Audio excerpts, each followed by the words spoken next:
I'm really excited to be sharing this presentation with all of you and really excited to hear all of your thoughts. Just to give a little intro into the topic and how I've approached sort of putting this presentation together, I will share my screen. So I began thinking about the topic of friendship a little over a year ago.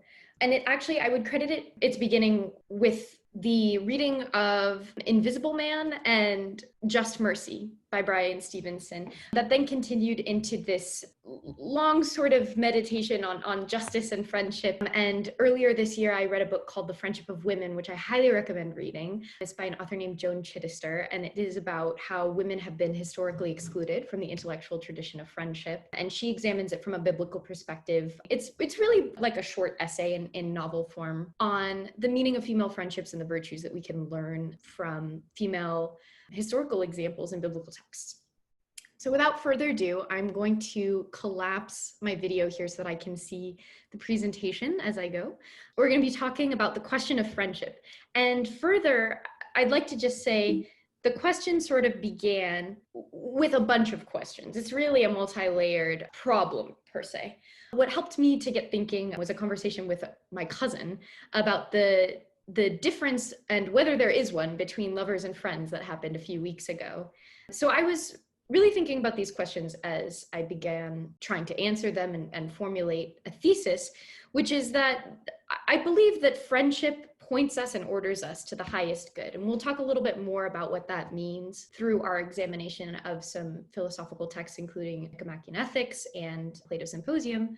But some of the questions I had were, are friends characterized by Platonicism? I think we have this conception in our modern understanding of friendship that friendship is exclusively Platonic, meaning that, and we'll explore what that really means because we'll get into Plato's Symposium where this idea of Platonic friendship comes from, but that friendship is devoid of romantic or sexual interest and feelings of eros, what we would call romantic love from the Greek tradition. I would like to propose that the answer is no, that Platonic friendship is not the only kind of friendship available to us. And in fact, the most lasting romantic relationships and partnerships are built on a foundation of friendship. I wanted to think about what qualities define our friendships and thus what are the conditions of friendship. For this, I'm going to take a little bit from Maya and phenomenology, and we're going to try and do some eidetic analysis. Perhaps we could do an eidetic reduction later, and I thought about the idea of an eidetic addition. That's not really a thing, but that's a made up thing. Again, the question of, is there a difference between lovers and friends? Are lovers like squares? You know, like the mathematical concept that all squares are rectangles, but not all rectangles are squares. So thus, are all lovers friends, but not all friends lovers? We shall see. And then is there an order to friendship? Like, are there higher order friendships? Can we be friends with animals if we don't have a like grounding of mutuality and reciprocity? And can we have friendship with God? I think that's the most interesting question that we will get to at the end. So without further ado, the plan is to go over the history and etymology of the notion of friend. We're going to look at the word for friend in Hebrew, Greek, Latin, and Old English. And we're going to start our eidetic analysis with those words. Then we're going to move on to Nicomachean Ethics, the ladder of love, which is Socrates' dialogue with Diotima of Manetnaea. And through this, we're going to start fleshing out the questions of what the purpose of friendship is and with whom we can be friends. Then we're finally going to ask, can we be friends with God? And this is where I think in our discussion, eidetic analysis might come in handy so that we can synthesize what we learn. So when I first began this inquiry, I wrote down a list of the things that I associate with friendship. Those things being mutuality, reciprocity, love, goodness or goodwill towards one another, trust. And I put not necessarily absolute, because I don't think that in all friendships you have an absolute trust with said person.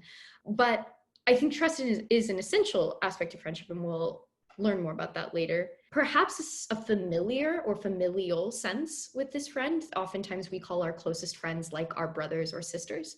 And perhaps sacrifice. We make sacrifices for our friends, sacrificing perhaps even our own good or our own desires for their good and their desires and their betterment. So let's jump into the history of the concept of friend through the lens of etymology. So As I was doing research, I learned that the word friend is one of the few words which has throughout history remained largely consistent across cultures. However, the respective words for friend in each of the primary languages which we will discuss and have influenced Western thought and philosophy, like I said, Latin, Greek, Old English, and Hebrew, offer us further insight into the nature and qualities of friendship. So what are we going to do? We're going to examine the term for friend in these languages to elevate our understanding of friendship. So let's talk about Latin. The word for friend in Latin is amicus. And the traditional etymology states that it comes from amo amare, which means to love. And then denoted at the end is icus, which adds the element of personhood. It makes the word both an adverb and a noun. However, there is also an alternative quasi-etymology coming from St. Gregory the Great that posits that one of the etymological sources of the word friend, amicus in Latin, comes from the phrase animi custos, which means guardian of the soul. So from this, we can perhaps posit in our sort of eidetic addition, and by that I mean, what qualities can we add to friendship such that it continues to be friendship or ceases to be friendship? To clarify for those who were not at the phenomenology talk, the idea of eidetic reduction is what are the qualities that you can take away from a phenomenon such that it is no longer the phenomenon upon which we were originally debating or discussing. So the second word is philoi, which comes from Greek. And philoi is employed often in Greek philosophical writings. We're going to talk more about it when we talk about Nicomachean ethics. And the founding nature, virtue of philoi is reciprocity and equality. So from philoi, we have this element of reciprocity in friendship. The third word we're going to talk about is friend itself, our word in English. So the etymology of the word friend begins with the Indo-European prefix pre, which means to love.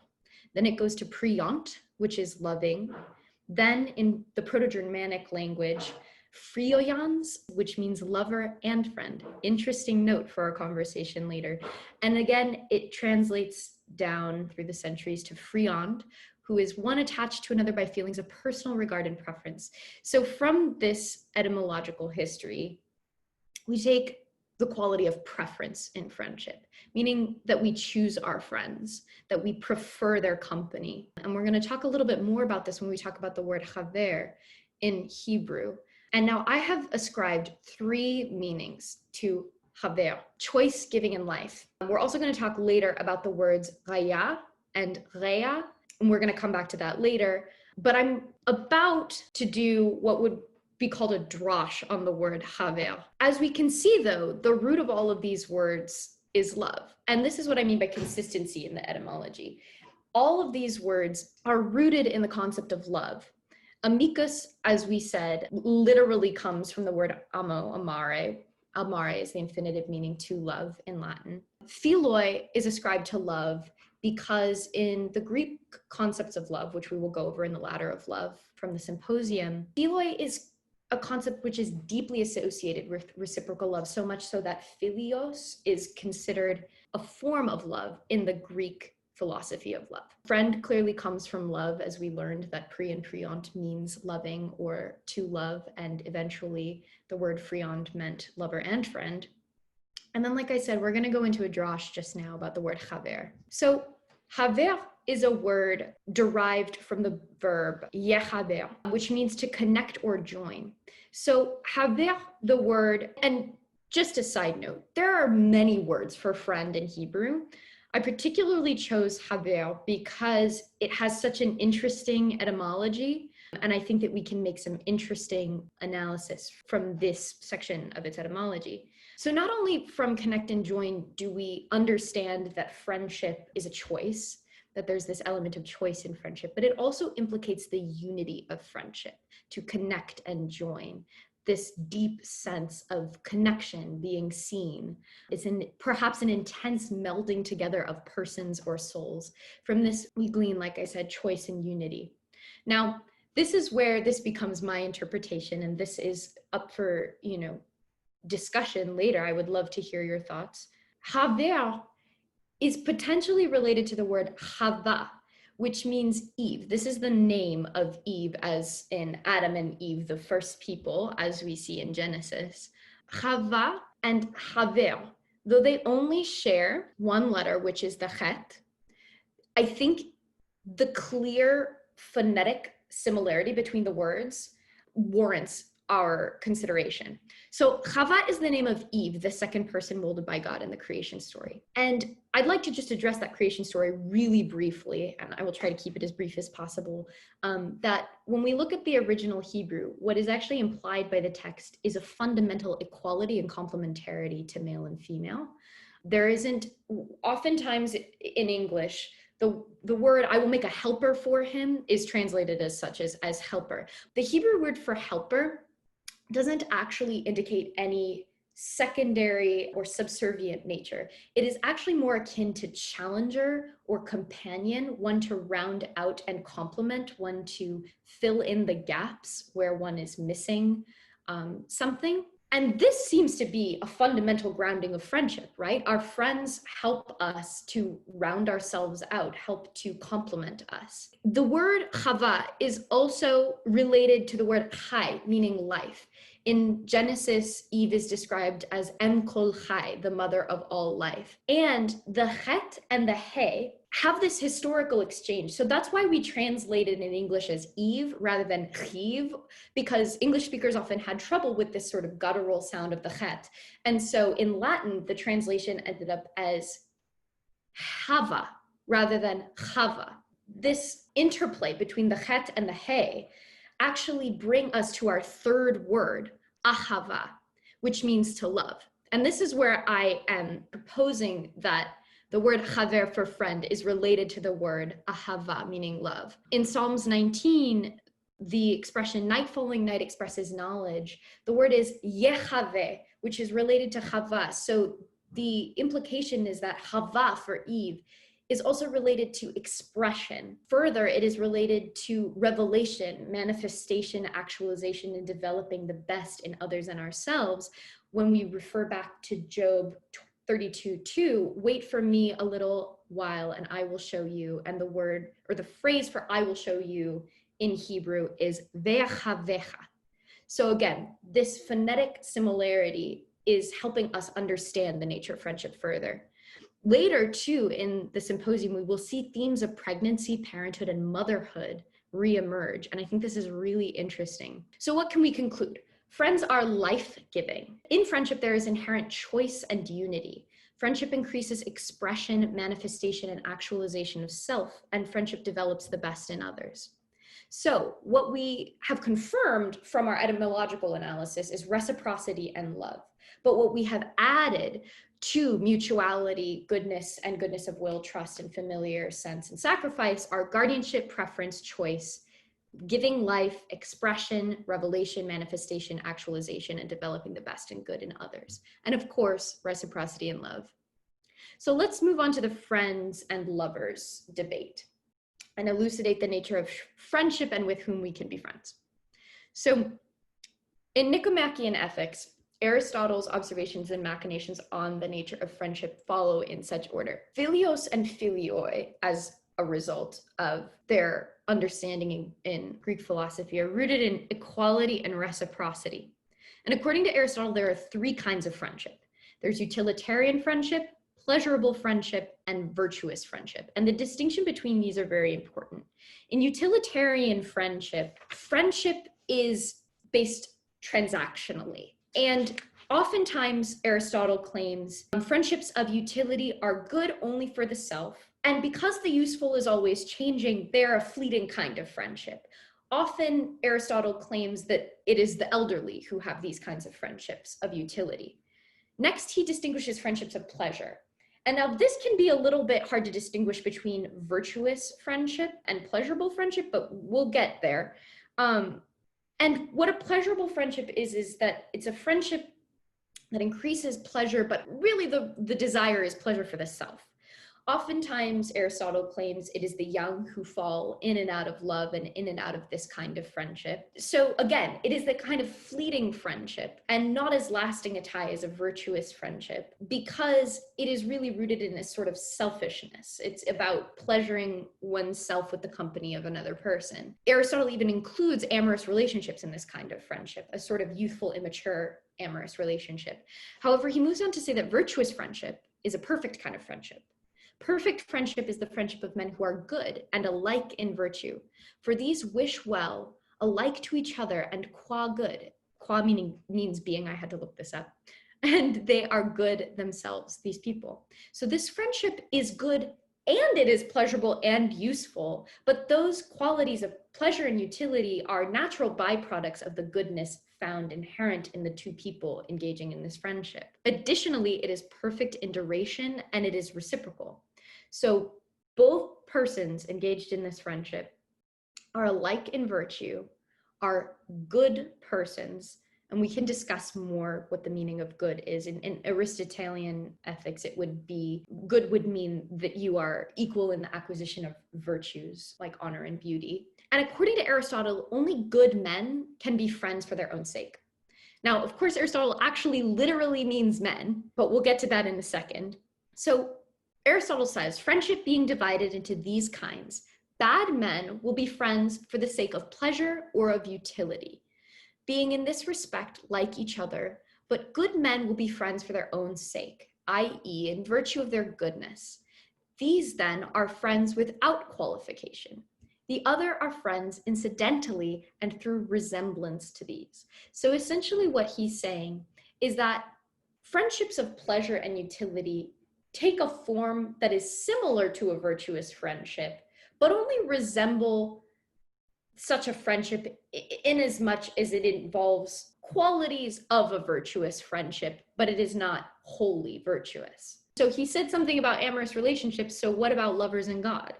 According to Aristotle, lovers are not friends. Lovers love the beloved, and the beloved loves the attention from the lover, which does not equal a friendship because there isn't a reciprocity there. There isn't a mutuality. They're not seeking the same thing from the friendship. And of course, by men, he meant only men, which is a prime example of the exclusion of women from the intellectual history and narrative of friendship. However, Aristotle does posit that a sort of friendship can exist between unequals, which is available through love. Aristotle says that loving seems to be the characteristic virtue of friends. And so he says that friendship and justice increase together as you increase your friendships and connection with another human being. He ascribes the quality of justice to friendship because, again, according to Greek philosophy, justice is a virtuous pursuit. And justice, this idea of right, is inherently a part of wishing goodwill to a friend, that reciprocity of goodwill. And according to Aristotle, we cannot expect friendship with God because there is too great and chasmic difference in virtue between human beings and God. But through love, a kind of friendly relationship is possible. And by friendly relationship, he means a kind of engagement in some of the virtues of friends, some of the virtues of friendship, but not all of them. So as we move on, we get to the conversation between Diotima of Mantinea and Socrates in Plato's Symposium. So Diotima of Mantinea is credited with introducing the idea of Platonic friendship into the sphere of philosophy. And she is also credited with teaching Socrates how to love. These are his own words. He says that she has taught me how to love. Through her analysis of friendship, we can come to understand the depth and intensity in what it means to love a friend. And we can further come to recognize the pathway from friendship to happiness and from happiness to acquisition of the divine. So the simple version of the thing she proposes is called the ladder of love. And what it is a hierarchy of the kinds of love in terms of their power and lasting nature. So she starts off with Eros, saying that it is the most wanting kind of love because Eros is the most fleeting kind of love. Again, it harkens back to what we just talked about in terms of Aristotle's analysis of pleasurable friendships, that because beauty is fleeting, Eros is also a fleeting kind of love, because in the definition of Eros that Diotima offers, Eros exists in this physical attraction space. She then places above Eros Storge, which is the love of family. It's a sort of communal relationship, a feeling of embrace by a community, but not one that you particularly choose, in the way that you may not get along with all of your family members, but nevertheless feel perhaps included when you are with them by virtue of your familial relationship with them. She then places above them Philios, the love of friends, because as we will get to in the next in the next portion, Philios is based, according to Diotima, on a recognition of beauty of the soul and the mind. And eventually this Philios points towards agape love, which is the love of all things indiscriminately. So according to Diotima, procreative relationships are less intense than unions of the mind and spirit from which are produced creative works. And this is where we get to this idea of pregnancy of the mind and spirit. Through such unions, we can immortalize works and our impact on the world, which Diotima claims is more fruitful than human reproduction because, as Diotima claims, immortality is the central aim of man, or a sort of godliness. So when you attain or learn to love this kind of beauty of mind and spirit over physical beauty, you're actually pointed towards or directed towards an embrace of all beauty surrounding you, which is what we characterize as agape love, which poses an interesting question to be considered, whether friendship or love for all things in the highest degree is a true friendship, because you choose all things. Again, one of our qualities of friendship is choice. So if you choose to see the beauty and are able to see the beauty in all things, are you extending friendship to everything and everyone? So the version that is just slightly more complicated, a little bit more detailed or accurate, is that there are 8 steps. First, you start from the love of one body to learn and appreciate the beautiful. One person. You learn to love one person for their physical beauty. Next, you must recognize that the beauty of one body is twin to the beauty of another body, meaning that the same kind of beauty exists in all bodies. After this, one must conclude that the body in soul is much more beautiful than that which is in the body, so that he can gaze upon the beauty of activity and come to recognize the beauty in bodies as slight. From this appreciation of beautiful activities, it leads us to a recognition of the beauty in certain kinds of knowledge. From there, you come to recognize that beauty is abundant and you are no longer a slave, as Diotima says, to the love of one body. Then you recognize beauty in the nature of all things, and you come into communion with beauty, and that is your end goal. And its acquisition produces true and beautiful things. So when a man loves the beautiful, this is a quote from the Symposium, what does he desire? I answered her, that the beauty may be his. And she says, let me put the word good in the place of beautiful and repeat the question once more. If he who loves the good, what is it then that he loves? The possession of the good, I said. And what does he gain who possesses the good? Happiness, I repeated. There's less difficulty in answering that question. Yes, she said, the happy are made happy by the acquisition of good things. Nor is there any need to ask why a man desires happiness. The answer is already final. And you are right, responds Socrates. So she continues, for there is nothing which men love but the good. Is there anything? Certainly, I should say. Then she said, the simple truth is that men love the good, to which must be added that they love the possession of the good. And not only the possession, but the everlasting possession of the good. And so she concludes, then love may be described generally as the love of the everlasting possession of the good. And Socrates says that is most true. So the final cause of friendship, according to Diotima, is that life above all others which man should live in the contemplation of beauty absolute, a beauty which if once you beheld, you would see not to be after the measure of golden garments and fair boys. But once this man has eyes to see the true beauty, the divine beauty, she means, pure and clear and unalloyed, not clogged with the pollutions of mortality and all the colors and vanities of human life, it will bring forth and nourish true virtue to become the friend of God and be immortal.